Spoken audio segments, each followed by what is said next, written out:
So, hi, Agnes. Hi, how are you today? Very good, very excited. Welcome, everyone. This is our first podcast.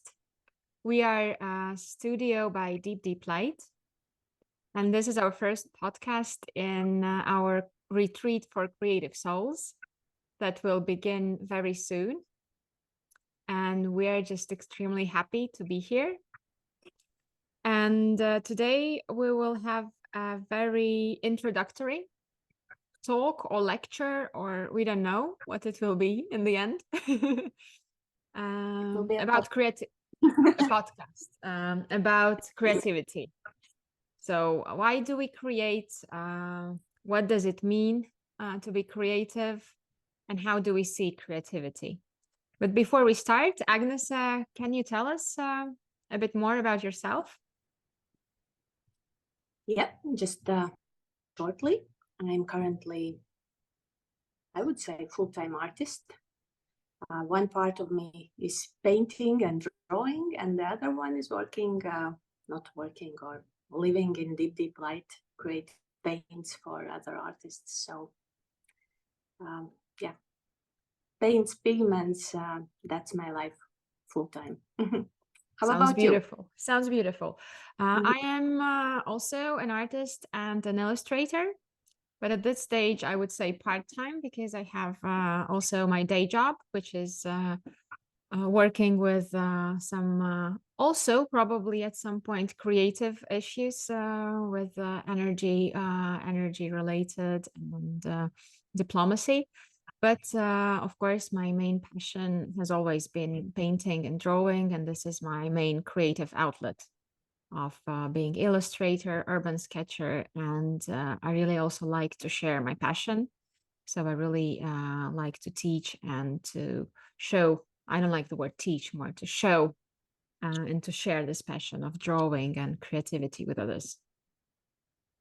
I have been always amazed of your double life and how it fits into one person so perfectly. It's amazing.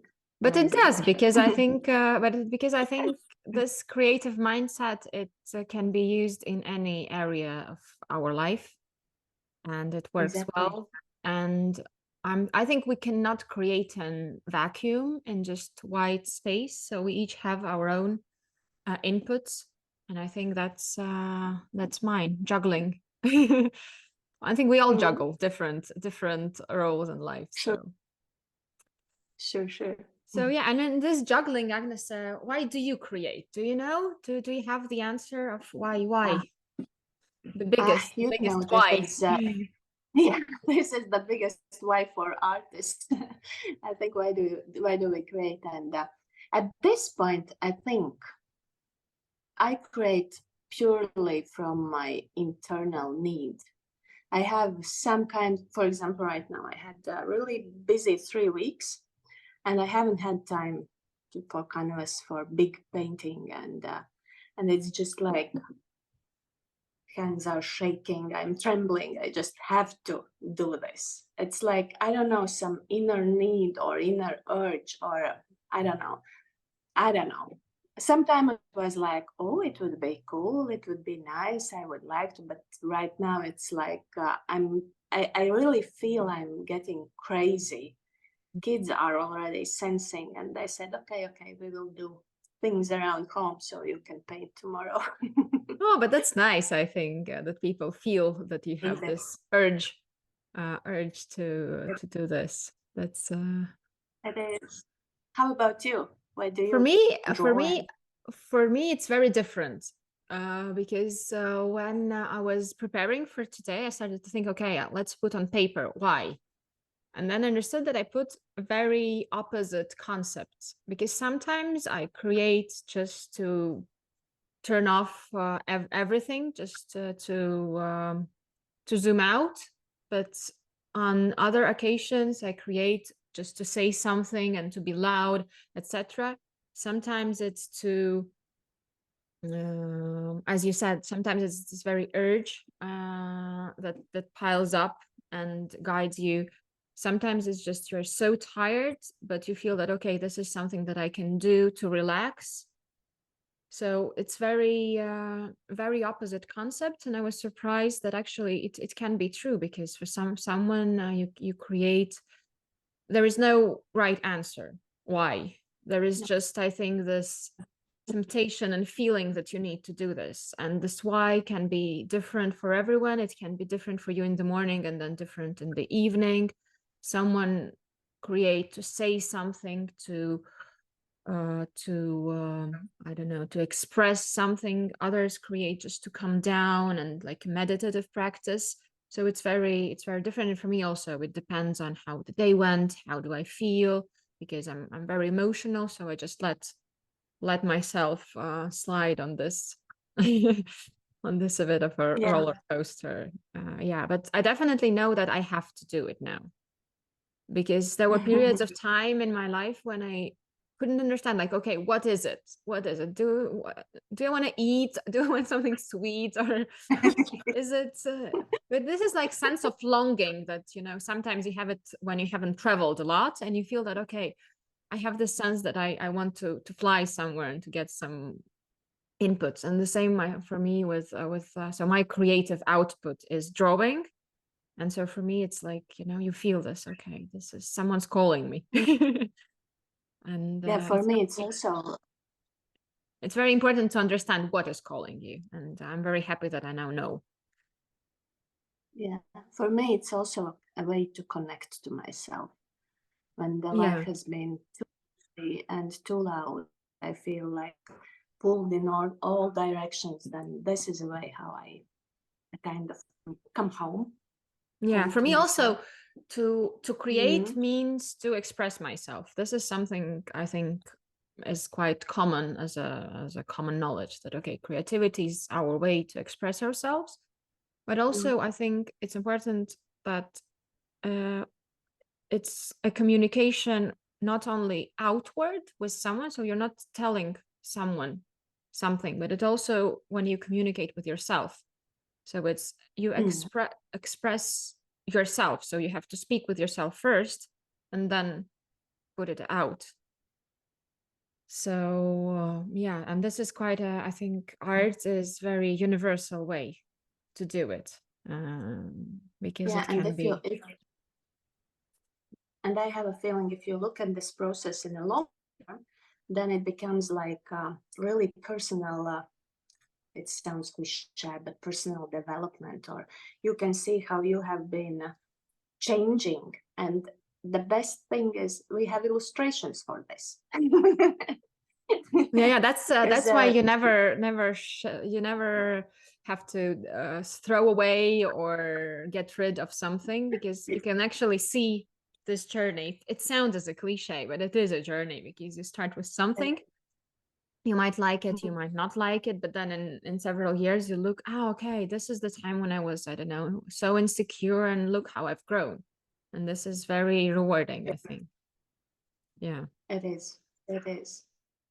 So yeah, I think for me also I think for me also creativity is quite a big role is for experiment, because also I understood that sometimes even when I paint, I don't feel that creative, because there are some very known paths. So I approximately know what I will get as a result, because this is something that I've done for years. And that's, I think, where the growth appears, when you're being very creative, so to say, when you experiment, when you play around, when you look quite openly, then I think this growth appears. Because if, for example, 5 years ago, you did everything, for example, I painted with watercolors, so now I continue to paint with watercolors. So more or less, I understand what I will get, and probably my creative urge is not is not fulfilled enough. So it's good that we have other tools, other things to play around. And I think that's also very important, to have this open mind and this ability to play, to experiment. to trust yourself, trust the process. And I think this is something also that we will be talking quite a lot during the next podcasts, next talks in the Creative Retreat course. Mm.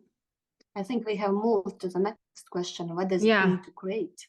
What I is think it we have. for you? So as I said, for me, it's the way how I express myself and how I talk to others and talk to myself. I think this is it for me. And what about you? Since I started my creative journey through photography, it is a kind of visual fixation of myself. So it's like you're capturing a moment, you're capturing yourself. I think so. And depends, is it more outer world, internal? Of course, it's always both. But for example, if I'm painting in large abstracts, it's more about me.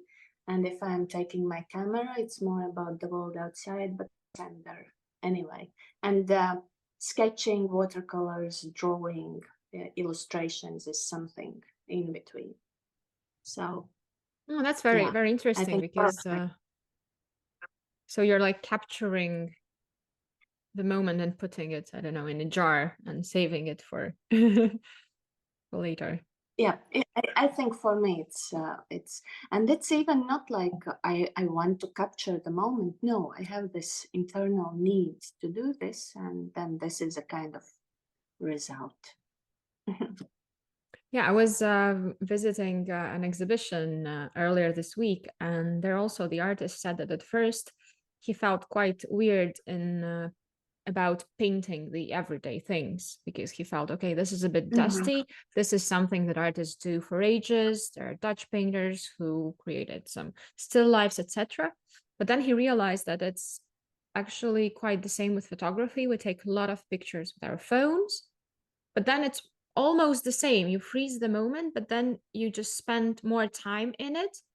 You are more present. You somehow relive this moment and you stop it, and then you get this this piece of artwork that tells quite a lot, actually. And I think it shouldn't be,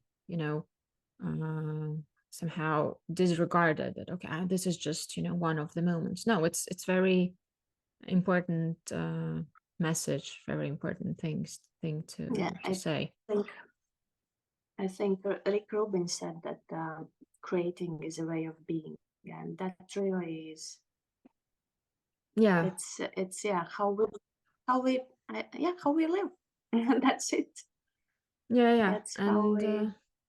And I can't say that it's an easy way to live, right? Because I think we can move to the next questions, because there are a lot of things that, of course, help us to create, but also there are a lot of things that stop us from creating. And I think we had quite a lot of those conversations. Oh my God, I want to paint, but I can't, and I can't understand what is with me. What I have, it looks like I have space and time, but there is still something else that and I think we both know how we help each other in those moments. And I think that's we know that it's very fun and nice way to live, being this creative way.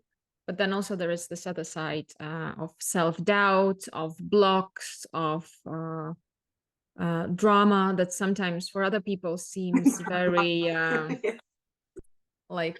so they cannot relate sometimes to what you're going through, because it might seem not so not so significant. But actually, if there is something that stops you from the way you want to be, then it's quite significant, I would say.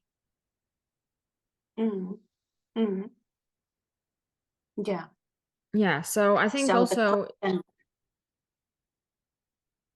the question is it okay to create for you? Yeah, of course, I think it is. And it's also okay and I think it's also okay not to create. So I think this is what is important to understand. And I think this is something that also we will cover a bit. there are Yeah. some times when it's okay to create, and then there are times when it's okay not to create. So you can a bit be easy on yourself and not. So this is yeah. You have to trust the process, the flow, etc. So yeah. Yeah, I think the first step is to allow yourself to create, because quite many people somehow, I don't know. I have always thought that this is a birthright to create, but somehow we just drop it away and we don't use it. So yeah. Yeah. And then So the next, when you're out and when you kind of become a kind of creative person and you do things, then I think it's really very important to allow do you yourself remember just to be. do you remember the moment when you allowed yourself to create? Or is it a recurring phase? So sometimes you.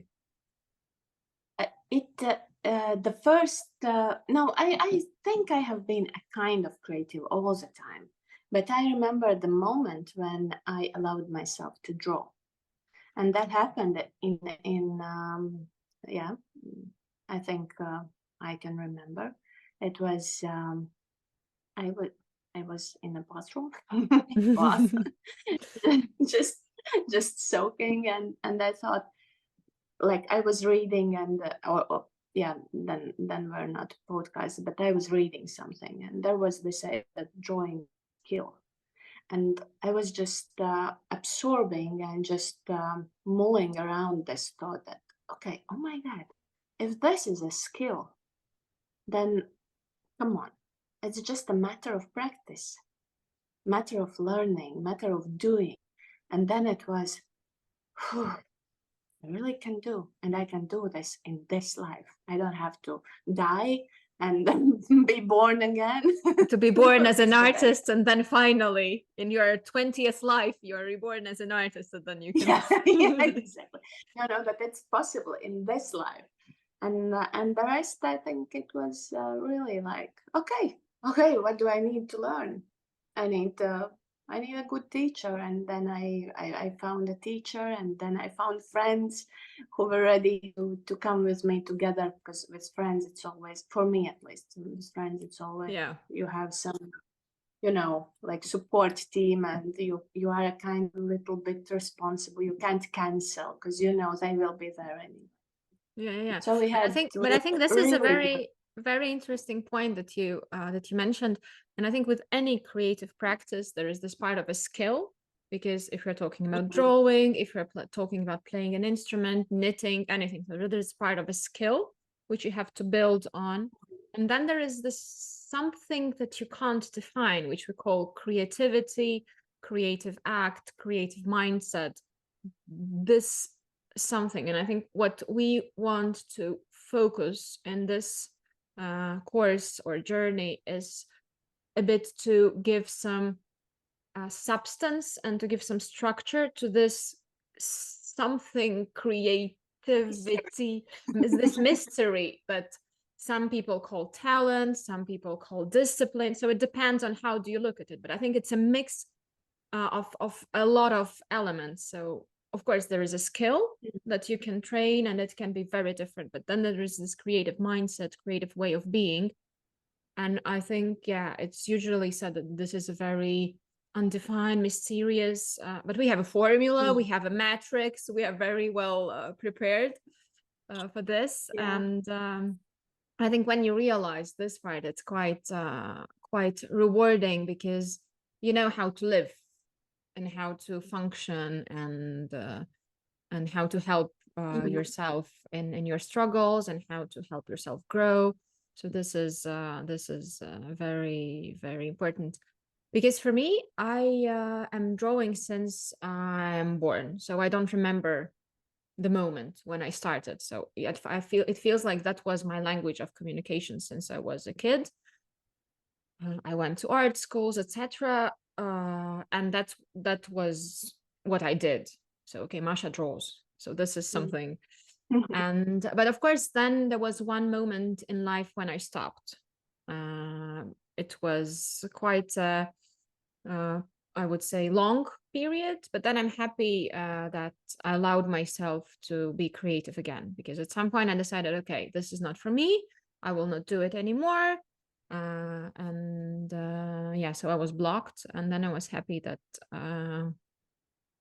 that it came back, because I think, yeah, I didn't discover it. So for me, it was like, okay, something that I had all the time, then somehow I put it aside. And of course, it will sound as a cliche again, but sometimes we have to lose something to understand that we actually need it very, very much. So now I try to give it quite a big part of my life to creative practices, because this is something.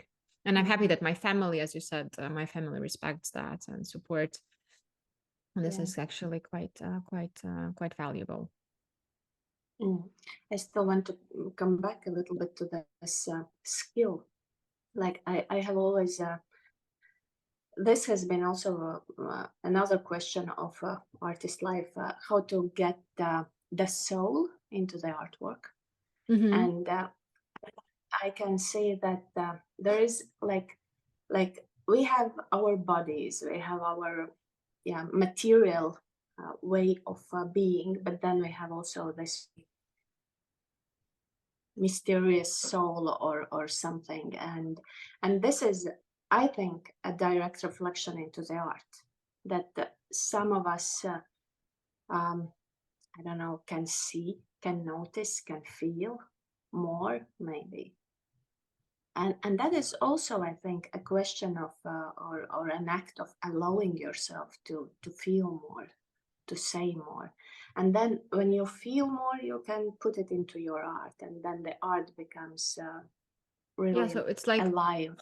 you allow yourself to look harder, to somehow to notice, and to also to put more of what you feel, of what you have to say in the work. But also I think that art is very subjective, and I think that for someone, work of art, they might say, okay, there is no soul, there is nothing, there is just, it just doesn't speak to me. But it doesn't mean that it's bad and that it actually doesn't have soul. You don't have, your soul doesn't hear the message. So probably someone else will come and say, oh wow, this is so deep, because it's somehow there is this, I don't know, connection or something. So so this is also very subjective, but I think, to speak to someone, it's very important that you look very hard, that you look deep, and then you know yourself. And that's why I think also in this further podcast, we will talk a lot about artist self, about self-acceptance, about about what are you, what is that defines you. And I think now in this whole social media age, where everyone is a brand, I think it's a bit, again, very shallow. Sometimes feels that, okay, you need to understand what are your values, what do you have to say, etc. But if we move past this shallow understanding and actually understand what it has to say, it's very deep thought that you have to understand. So you have to accept yourself, you have to understand, okay, this is me, this is my artist self, and with all your flaws, with all your positive sides, with all your crazy and not so crazy things. And I think that's what also allows you then to put the soul on into the art, when you actually understand. I think it takes a courage. You have to be really brave to do that. Yeah. And this is where I think we're trio. We have like you and Dinah is a very special something that you can't do alone. Actually, you have to. I don't know. You have to. At least for me, it's very important that the network of people who can. You have to have your support words. system. I think, as in anything with life, you have to have this support Exactly. system. because it takes not only courage, but it also takes trust. And to gain this Yes. trust in yourself in the process, you need a bit of, support. It can be people, it can be anything. I think it's also very unique, but with people, it's easier because it's someone that you trust who says, okay, Agnes, you have to trust yourself. You can do it. So there are things that help us to create. There are things that block us. There's all assumptions, blocks. As for me, for example, and I said myself, okay, you cannot create anymore. And of course, as you know, in any psychological act, we can decipher the whole thing. Okay, why, what, and at which moment, and why. But yeah, so this is quite a journey. But when you understand both of them, I think it's quite easier to overcome next such block, because we are not saying that they won't come to you, that all those doubts, they will they are always there. They're like, without them there is it's not fun. It's not interesting. Exactly. It would be too easy. And with those factors that and not help to create, I think there are a lot of internal factors, and then there are a lot of external factors, and we have to be, I don't know, hard, brave, or whatever the word to use, like that. No, this is my time. This is art that is more important maybe than cleaning house. Yeah. But sometimes it's also important to clean the house, because you can't be always in this, in this creative mode, which is very stressful and very, as if you're flying somewhere in the air. Sometimes you need to stand firmly on the ground, and that's probably the moment when you vacuum your floor and you understand, okay, this is quite a routine thing to do. Yeah. Exactly. Yeah. So a lot to cover. All of it. Yeah. That's why we have 12 weeks in 12 retreat, weeks, and who knows, it's just maybe a beginning of we don't know. We don't know. Yeah. But I'm very excited that we can extend our support network, I would say, to other people, to invite other people. Yeah, because I think the main inspiration for this journey was how we cooperate and how we help each other, because we have read quite a lot about creativity, both academically and in general, and about identity, etc. And for us, it works very well. So talks like this, which we have almost every week, when we discuss, okay, what happened, Masha? What happened, Agnes? What is it? And then we try to understand, okay, what is the block, or what is needed. Sometimes I think we issued to Agnes some permissions not to be creative at some points. Then you need a push on the other side to be creative. So this is quite an interesting process, I think, also to work not only on this skill side, but on this, as we said, ephemeral part that we call creativity. And for that we have a formula. I think we can tell a bit more about our formula, which is quite simple, I would say. And I think the most difficult part is to implement it, because as with all Sure. Yeah, it was at the time when I was studying in for my PhD.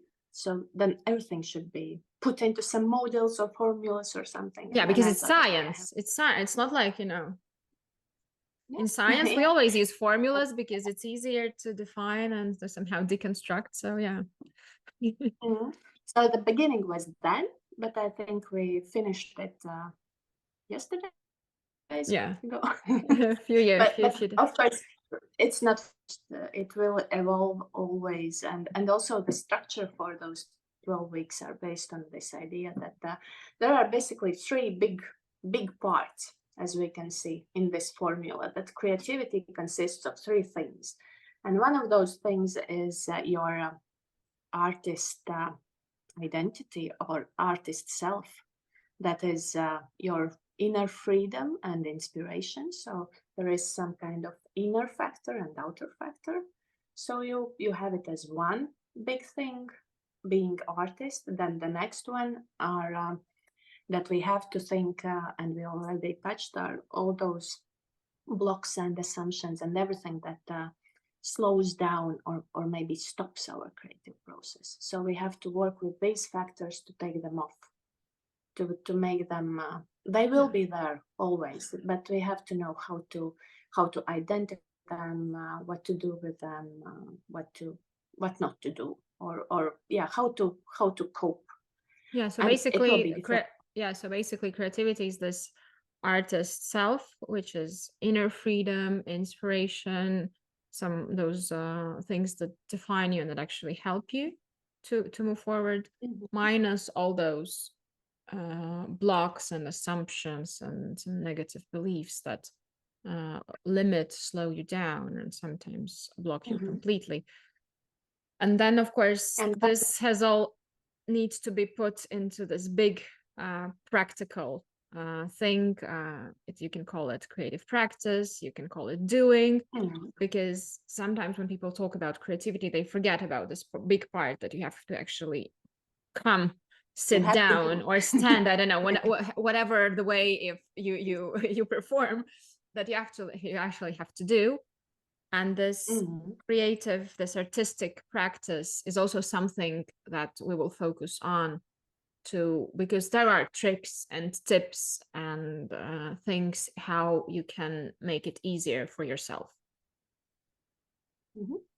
Yes, and through those 12 weeks, we will go through all these three blocks, and for every week, we have a certain theme, and then we will look how each of this big block affects, or this theme of the week affects this block, and Yeah. how we can.